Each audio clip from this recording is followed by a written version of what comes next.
Welcome to This Explainer. Today we're diving into a nutritional shift that is basically rewriting the rules on healthy, sustainable weight management.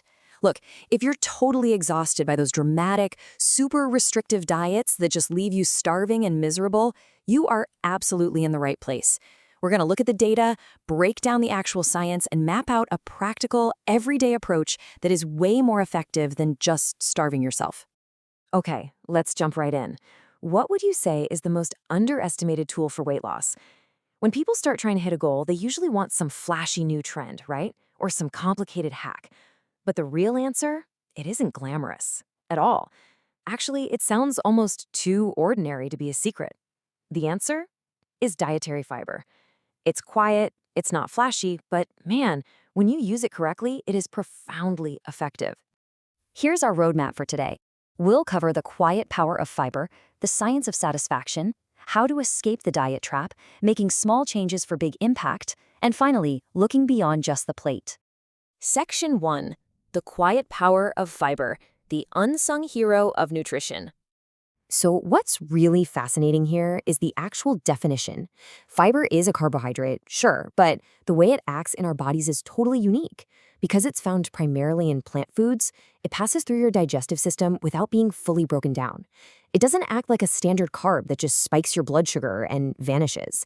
Instead, this unique, slow journey through your digestive tract is exactly what makes fiber such a quiet powerhouse. And honestly, here's the best part. You don't need to take out a second mortgage to buy some trendy, exotic superfood powder. Dietary fiber, it comes from everyday staples. We're talking about ordinary veggies like broccoli and carrots, simple fruits like apples, whole grains, beans, lentils, nuts, and seeds. Current guidelines suggest aiming for about 5 servings of veg and 2 of fruit a day. Eating a varied diet across these super affordable categories is just infinitely better than trying to rely on one expensive, heavily marketed hero food. Moving to Section 2, the science of satisfaction, why you feel full. When we talk about weight loss, almost everyone's first instinct is to just slash calories, right? But take a look at the contrast here. Fiber-rich foods actually add volume and texture. They physically take up more space in your stomach while giving you relatively few calories. On the flip side, energy-dense processed foods completely lack that volume, which just leaves you hungry and usually leads to eating way more calories overall.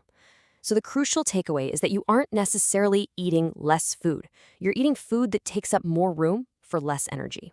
Have you ever wondered why it's so ridiculously easy to accidentally crush a whole bag of snacks?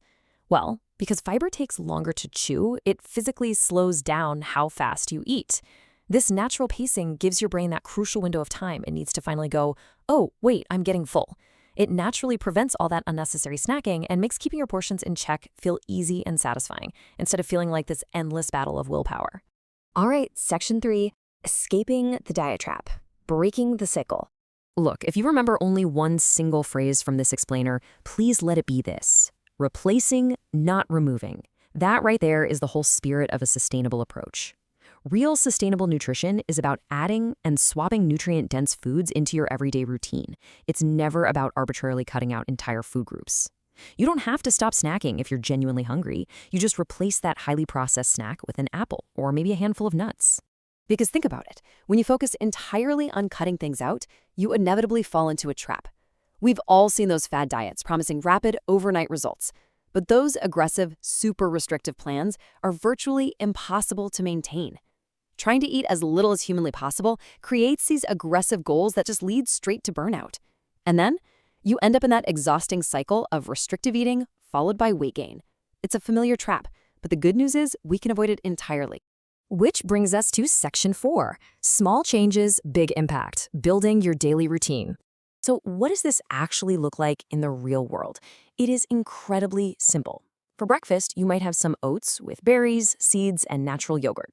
Lunch could be a hearty lentil and veg soup with some whole grain bread. Dinner might be grilled chicken or beans with brown rice and roasting veggies. And for a snack, an apple with nuts or some veg sticks with hummus. Notice anything? There are absolutely no complex recipes or weird rules here. Just 4 simple ideas that naturally combine fiber, plant-based protein, and carbs into a completely normal routine that keeps you full. Okay, Here is your immediate action plan, and I really want you to look closely at that final bullet point because it's the real secret to success here. If you want to start today, literally just add 1 extra serving of vegetables to a meal you already cook. That's it. You don't need to learn a whole new recipe. Then swap out just 1 refined grain, like white pasta or white bread, for a whole grain version. Choose water over a sugary drink, and let those be your only changes for an entire week. The magic here is all in the sequence, not the intensity. Small lifestyle tweaks make a colossal impact once you actually make them a habit. Finally, Section 5. Beyond just the plate, the holistic approach. You know, people get so tangled up in scale goals, but look at this stark contrast between these two columns. Your weight fluctuates wildly day to day just based on water, salt, or hormones. Having one bad morning on the scale actually means very little, but man, it can totally destroy your motivation. So instead, we want to shift to the smart behavioral goals on the right. Focus on the actions you can actually control, like committing to a 30-minute walk or drinking a certain amount of water. Progress is way better measured by how your clothes fit, your energy levels, and your daily habits. And speaking of habits, I want you to keep this specific number in your head: 150. Current guidance generally recommends getting in 150 minutes of moderate physical activity every week for your overall health. Now, you can break that down however fits your life best. Brisk walking, cycling, swimming, dancing around the living room, or hitting the weights. It pairs absolutely perfectly with a high-fiber diet to help build a healthy body composition. Here's another super important number for you: 6 to 8. That's roughly the hours of sleep you need for general well-being. Now, you might be thinking, why are we talking about sleep in a weight management explainer? Well, if you're constantly exhausted, staying consistent with your food choices gets exponentially harder. Being tired makes us so susceptible to emotional eating and just grazing on snacks because we're stressed. Getting enough sleep is literally the unsung hero that makes healthy eating so much easier. Just a quick note on a couple of other things. Drinks are sneaky. They can pack immense amounts of empty calories into your day without ever making you feel full. So swapping sugary drinks or alcohol for water is a massively practical step. The source material also touches on intermittent fasting as a fair option that works for some folks, but hey, it definitely isn't mandatory. And most importantly, if you have any existing health conditions or you're looking for a highly structured plan, always run it by a healthcare professional first to figure out what works for your unique lifestyle. Let's wrap up with a final thought that completely reframes the whole journey. Aggressive diets always ask, how much weight can I lose right now? But the data consistently shows us that real success comes from a totally different question.